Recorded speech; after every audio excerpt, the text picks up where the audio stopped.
बिस्मिल्लाहिर्रहमानिर्रहीम अस्सलाम वालेकुम स्टूडेंट्स। आज का जो हमारा टॉपिक है वो है चैप्टर नंबर 7, सेकंड ईयर का चैप्टर नंबर 7 शुरू करने लगे हैं, तो जिसका नाम है fundamental principles of organic chemistry. तो यही याद रखिएगा कि जो सेकंड ईयर की केमिस्ट्री है ना, इनमें 7 से लेकर 13 तक ये ऑर्गेनिक पोर्शन है। तो पहले 6 चैप्टर और लास्ट वाले 2 चैप्टर्स ये इनऑर्गेनिक में आ जाते हैं। तो जो ज़्यादा पोर्शन होता है शॉर्ट क्वेश्चन का, लॉन्ग क्वेश्चन का या एमसीक्यूज के हवाले से, तो वो ऑर्गेनिक में ही से आता है।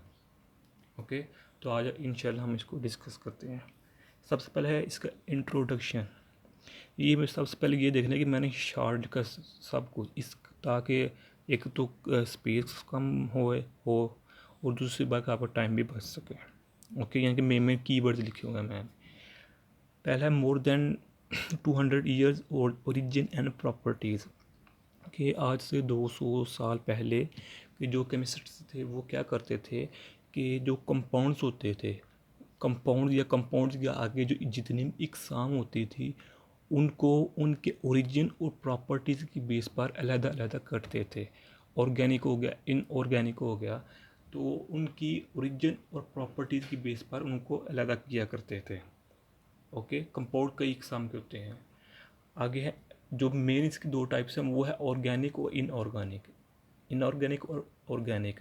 इनऑर्गेनिक कंपाउंड्स वो होते हैं जो कि नॉन लिविंग और मिनरल सोर्सेज, जो कि बेजानदार चीज़ों से हमें हासिल होते हैं कंपाउंड, उनको हम इनऑर्गेनिक कंपाउंड्स कहते हैं। या मिनरल्स हो गई या कोई रॉक्स, पत्थर वगैरह हो गई, या कि जो बेजान चीज़ होती हैं। जबकि organic living source like plants and animals. जबकि जो ऑर्गेनिक कंपाउंड्स होते हैं ये जानदार, मिसाल के तौर पर प्लांट्स हो गए, एनिमल्स हो गए, इस तरह की जो भी जानदार चीज़ें होती हैं उनसे हासिल करते थे। ये थ्योरी पेश की जाती थी और इस थ्योरी को वाइटल फोर्स थ्योरी का नाम दिया जाता था आज से 200 साल पहले। तो इसके बाद हुआ क्या कि इसके बाद केमिस्ट आया फ्रेडरिक वोलर, ये केमिस्ट का नाम है। इसने रिजेक्ट कर दी ये जो वाइटल फोर्स थ्योरी है कि इन ऑर्गेनिक को नॉन लिविंग थिंग्स ऑर्गेनिक को लिविंग थिंग्स से हासिल किया जाता है। इसने इस चीज़ को रिजेक्ट कर दिया। कैसे? ज़बानी नहीं बल्कि काम करके दिखाया। इसने तकरीबन 19 के ना आलमोस्ट, यानी कि 20 से लेकर 30 के अराउंड इसने अपने थ्योरी पेश की है। इसने ना अमोनियम साइनाइड से ना यूरिया बनाकर दिखाया। क्योंकि जो अमोनियम साइनेट है ये इनऑर्गेनिक है, तो जो यूरिया ये ऑर्गेनिक है।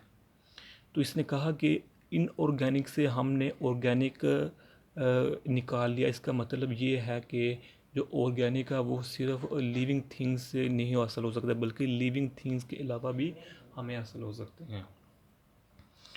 तो जो यूरिया इसने पाया, जो ज़्यादा यूरिया मैमल्स की यूराइन में या यूरिन में पाया जाता है। तो यह एक छोटी सी वीडियो थी। तो इसी जो मॉडर्न डेफिनेशन इंशाल्लाह हम नेक्स्ट लेक्चर में देखेंगे। तब तक अल्लाह हाफ़िज़, अस्सलामु अलैकुम व रहमतुल्लाहि व बरकातुहू।